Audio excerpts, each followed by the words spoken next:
ዛሬ የምንነጋገረው ስለ ስጋና ደም አይደለም። ዛሬ የምናወራው በዓይናችን የማናየው ግን ሕይወታችንን በቀጥታ ስለሚቆጣጠረው መንፈሳዊ ዓለም ነው። ብዙዎቻችን ለምንድነው ሁል ጊዜ የምንጨነቀው? ለምንድነው ስኬት ደጅ ደርሶ የሚመለሰው ብለን እንጨነቃለን። ወዳጄ አንድ ነገር ልንገር፣ ብዙ ሰዎች በጣታቸው ላይ የሚያደርጉት ቀለበት የጌጥ ብቻ ይመስልሃል? እንዲህ ብለህ ካሰብክ ወዳጄ ተሳስተሃል። ነገር ግን በመንፈሳዊ ዓለም የንግድ ቀለበት የሚባል ወጥመድ አለ። ይህ ቀለበት ዝናን ይሰጥሃል፣ ደንበኞችን ሊያቀላጥፍልህ ይችላል፣ የባንክ አካውንትን በፍጥነት ሊያሳድገው ይችላል። ታዲያ እነዚህ ቀለበቶች የብር ቀለበት፣ የብረት ቀለበት፣ የጣት ቀለበት እና የአንገት ጌጥ ተብሎ ይሰጥሃል። ስለ እነዚህ በስፋት እንመለከታለን። ቻናላችንን ሰብስክራይብ አድርጉት። ይህ የልቀት መንገዳችን ነው። መጀመሪያ መናፍስት ወደ ሕይወታችን እንዴት ይገባሉ የሚለውን እንመልስ። መናፍስት እንደ ሌባ በሩ ክፍት እንዲሆን ይፈልጋሉ። ይህ ማለት መናፍስት የእኛን ፍቃድ ሳያገኙ ወደ እኛ ዘለው አይመጡም። መናፍስቱ ገንዘቡን እንደ ሰንሰለት ተጠቅሞ ይገዙታል። አሁን ወደ ዋናው ነጥባችን እየገባን ነው። የንግድ ቀለበት አይነቶች የብር፣ የብረት፣ የጣትና የአንገት ተብለው ተለይተዋል። የንግድ ወይም የስኬት ምልክቶች በቁሳቁስና በአቀማመጣቸው መከፋፈላቸው ለመናፍስቱ ጥናት በጣም ወሳኝ ነው። እነዚህ ነገሮች በባህላዊ እምነቶች በድብቅ ማህበረሰብ ውስጥ ባለው አሰራር ውስጥ መያዣ ወይም መቆጣጠሪያ ተብለው ይወሰዳሉ። እስቲ እነዚህን ቀለበቶችን አንድ በአንድ እንመልከት። አንደኛ የብር ቀለበት። ብር ኃይልን የማስተላለፍ አቅም አለው ይባላል። ነጋዴዎች በብር ቀለበት ላይ የተለየ መተት ወይም ምልክት ሲያደርጉ ገንዘቡን የመሳብ ኃይል እንደሚፈጥር ያምናሉ።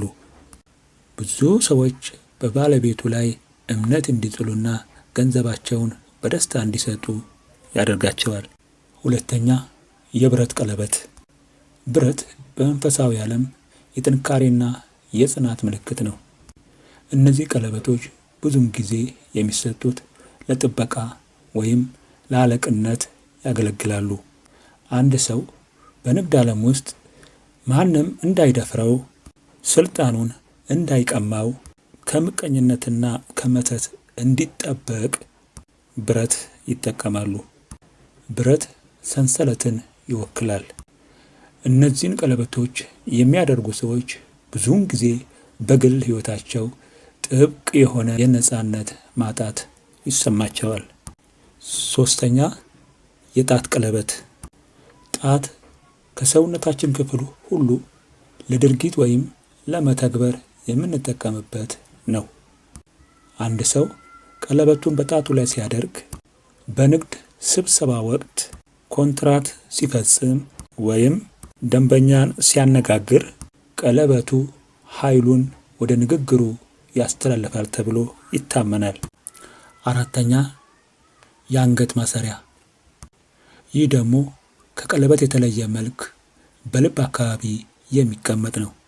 ልብን ወይም ስሜትን ለመቆጣጠር የአንገት ማሰሪያ በልብ ላይ ስለሚንጠለጠል የባለቤቱን ስሜት፣ ድፍረትና የማያፈገፍግ ስሜት መንፈሱ እንዲኖረው ያደርገዋል። ሰውየው ምንም አይነት የህሊና ወቀሳ ሳይሰማው በንግድ ስልጣን እንዲገሰግስ ይረዱታል ተብሎ ይታሰባል። ሌላኛው ትልቁና ዋነኛው የቀለበቱ የሚጠይቀው ዋጋ ምንድን ነው? ቀለበቱ ከኛ የሚፈልገው ምንድን ነው የሚለውን እንመለከታለን። መናፍስቱ ይህንን ቀለበት ሲሰጡ የኪራይ ዋጋ ወይም ሪቴንሽን ፕራይስ ይፈልጋሉ። ይህ ዋጋ ብዙውን ጊዜ የሚከተሉት ናቸው። አንደኛ የህይወት መስዋዕትነት። ቀለበቱ በቆየ ቁጥር ከባለቤቱ የቅርብ ሰው ጤና ወይም ሰላም መግቢያን ይፈልጋል። ይህ ማለት በሽተኛ ሰው በቤት ውስጥ ሊኖር ይገባል ማለት ነው። የሱ መጀመሪያው ምልክቶቹ ናቸውና የውል ስምምነቱ አንዱ መንገድ ስለሆነ። ሁለተኛ ጥብቅ ሕጎች። ቀለበቱን የሚታጠብበት ቀን፣ የሚቀመጥበት ቦታ ወይም ለሌላ ሰው መታየት የሌለበት ሕግ ሊኖር ይችላል። ታዲያ ሕጉ ሲጣስ ጥፋቱ በባለቤቱ ላይ የከፋ ይሆናል። ሶስተኛ፣ መንፈሳዊ ባርነት። ቀለበቱ አንዴ ጣት ላይ ከገባ በኋላ ባለቤቱ በራሱ ፈቃድ ንግዱን ማቆም ወይም ገንዘቡን በፈለገው ቦታ መዋል አይችልም። መናፍስቱ አጋዥ መሆናቸው ቀርቶ አዛዥ ይሆናሉና። አሁን ወዳጄ ወደ ዋናው ማጠቃለያ እየገባን ነው። መጀመሪያ ላይ ሁሉም ነገር ታምር ይመስልሃል። ቀለበቱን እንዳደረግከው የቆምክበት ምድር በረከት የምታፈስ ይመስልሃል። ንግድህ በአራቱም ማዕዘን ይጧጧፋል። የማይቻሉ የሚባሉ የጨረታ ውሎች በስም ይጸድቃሉ። ሰውየው በሀብት ይሰክራል። እኔ ልዩ ነኝ፣ እኔ የተመረጥኩ ነኝ ብሎ ያምናል። መናፍስቱም የፈለጉት ይህንን ነበር። ሰውየው በራሱ አቅም ሳይሆን በቀለበቱ ኃይል ብቻ መኖር እንደሚጀምር ሲያውቁ ያን ጊዜ ሕጋቸውን ይለዋውጡታል። ሁለተኛ፣ የዋጋ መክፈያ ጊዜ። ከረጅም ወራት በኋላ ግን ቀለበቱ ዋጋውን መጠየቅ ይጀምራል። መጀመሪያ እንቅልፍህን ይነጥቀሃል። በቅንጡ አልጋ ላይ ተኝቶ የሚያየው ህልም ሳይሆን አስፈሪ ቅዠት ይሆናል። ቀጥሎም ሰላሙ ይነጥቁታል። በዙሪያ ያሉ ሰዎች ሁሉ ገንዘቡን እንጂ እሱን እንደማይወዱት የሚናገረው ድምፅ በጆሮ ያንሸኳሽክበታል። መናፍስቱ ትዕዛዝ ማብዛትን ይጀምራል። ይህንን ሰው አትቅረበው፣ እዚህ ቦታ አትሂድ፣ ይህንን መስዋዕት አቅርብ እያሉ ነፃነቱን ይቀሙታል። ቤቱ በገንዘብ ተሞላ፣ ልቡ ግን በፍርሃትና በባዶነት ታውቋል። የቀለበቱ ብረት ጣቱን መቁረጥ እስከሚመስለው ድረስ በጣም ከብዶታል። ይህ ዋጋ መክፈያው ጊዜ ነውና። ሶስተኛ፣ የመጨረሻ ውድቀት። ውድቀቱ የጀመረው ከውስጡ ነው። ሰውየው መናፍስቱ የሚጠይቁትን መስዋዕትነት ማቅረብ ሲሰለቸው ወይም ሲያቅተው የሰጡትን ሁሉ በቅጽበት መንጠቅ ይጀምራሉ። የንግድ ግዛቱ እንደ ካርታ ቤት ተደረማምሶ ይወድቃል። በሕጋዊ መንገድ ያገኘው የመሰለው ሀብት በክስና በኪሳራ ይጠናቀቃል። መንፈሳዊ እስራት ከአካላዊ ቀለበት በላይ ጠንካራ ነበረ። ዝናው ሲጠፋ፣ አብሮት የነበሩት ሰዎች ሲሸሹ፣ ከቀለበቱና ከመጣበት መርገም ጋር አብሮ ሲቀር ሲቆዝም፣ መናፍስቱ መጨረሻ ላይ ሀብቱንም ሰላሙንም ነፍሱንም ወስደናል። በኢንተርኔት ኦንላይን የሀብት ቀለበት እንሸጣለን የሚሉ ማስታወቂያዎችን በብዛት አሉ። እነዚህ አብዛኛዎቹ የገንዘብ ማጭበርበሪያ ሲሆኑ፣ እውነተኛው ደግሞ ሰውን ወደ ዘላቂ መንፈሳዊ ውድቀት የሚወስዱ የጨለማ መንገድ ናቸው። ያለ ላብ የሚገኝ ሀብት፣ ያለ ጥረት የሚመጣ ዝና መጨረሻው መራራ ነው። በጣት ቀለበት አድርገው ሰላሙን ከሚያጣ ሰው ይልቅ በጉልበቱ ሰርቶ በሰላም የሚተኛ ነጋዴ እጥፍ ይበልጠዋል።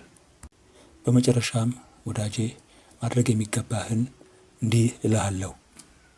ራስህን ለመጠበቅ ከስራት ለመውጣት እነዚህን መንፈሳዊ ሕጎች ተግብራቸው። የመጀመሪያው ንቃተ ህሊና። ወደ አእምሮ የሚመጣውን እያንዳንዱን ሀሳብ መርምር። ይህ ሀሳብ ሰላም ይሰጠኛል ብለህ ራስን ጠይቅ። ሁለተኛ፣ የንግግር ቁጥጥር። በራስ ላይ ክፉ አትናገር። እኔ አይሳካልኝም፣ እሞታለሁ፣ እድለ ቢስ ነኝ የሚሉ ቃላትን መናፍስቱ እንዲሰለጥንበት መሬት ያመቻችለታል። በምትኩ የድል ቃላት ተናገረው። ሶስተኛ፣ የመንፈስ ንጽህና። በየቀኑ በጸሎትና በማሰላሰል ውስጥ እንደ ማለዳ ፀሐይ የውስጥህን ጨለማ የሚያበራ መንፈሳዊ ብርሃን ይኑርህ። አራተኛ፣ በስውር መመጽወት። የሰውን አድናቆት ሳትፈልግ ለጋስ ሁን። ይህ ድርጊት የመታየትን መንፈስ አንገቱን ይደፋዋልና። ይህ የልቀት መንገድ የዩቲዩብ ቻናላችን ነው። ቤተሰብ በመሆን ሰብስክራይብ ያድርጉን። ኮመንት ላይ እነዚህ ነገሮችን በምታይበት ጊዜ እንደ ሽፋን ነው የምታያቸው ወይስ እንደ እስራት? ኮመንት ላይ ጻፍልን። በቀጣይ ቪዲዮ እስከምንገናኝ ድረስ ሰላማችሁ ይብዛልን። ሰላም ሁኑልኝ።